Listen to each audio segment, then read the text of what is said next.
Kinumpirma na dadalo si Bea Alonzo sa isang malaking event na gaganapin bukas, Biyernes, kung saan inaasahang makakasama rin niya ang sinasabing karelasyon niya ngayon na si Vincent Co. Ang nasabing event ay bahagi ng muling paglulunsad ng kampanya ng Pure Gold na Nasa Atin ang Panalo, na ngayon ay mas pinalaki at pinabungga para sa mas malawak na abot sa kabataang Pilipino.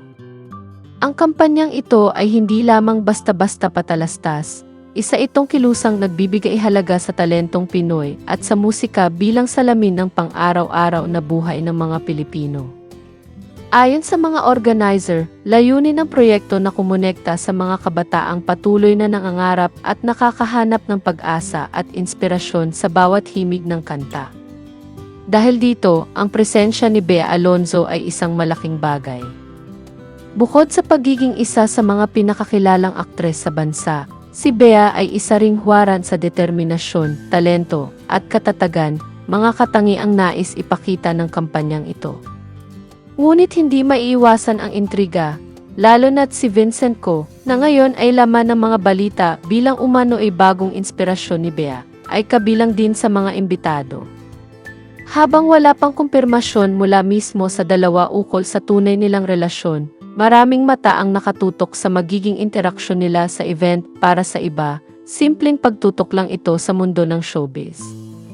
Pero para sa fans, isa itong kasaysayan sa paggawa, isang pagbabalik-tanaw sa mga kwento ng pag-ibig, talento at tagumpay.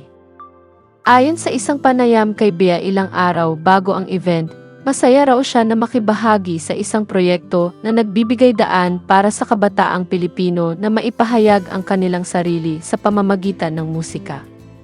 Napakahalaga para sa akin na mabigyan ng boses ang kabataan, lalo na sa panahon ngayon. Ang musika, para sa akin, ay isang forma ng paghilom, pagkakaisa, at inspirasyon, ani Bea. Ang Nasa Atin ang Panalo ay hindi lang concert o showcase.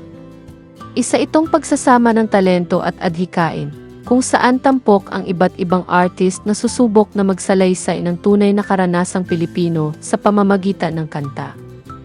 May mga rap performances, spoken word poetry, acoustic numbers, at band showcases na siguradong magpapasigla sa gabi. Habang sabik na ang lahat na makita ang mga performance, hindi rin maikakailang inaabangan din ng marami kung paano haharapin ni Bea at Vincent ang spotlight, hindi bilang mga personalidad sa politika o showbiz, kundi bilang dalawang taong pinagbubuklod ng parehong pagmamahal sa sining at kultura.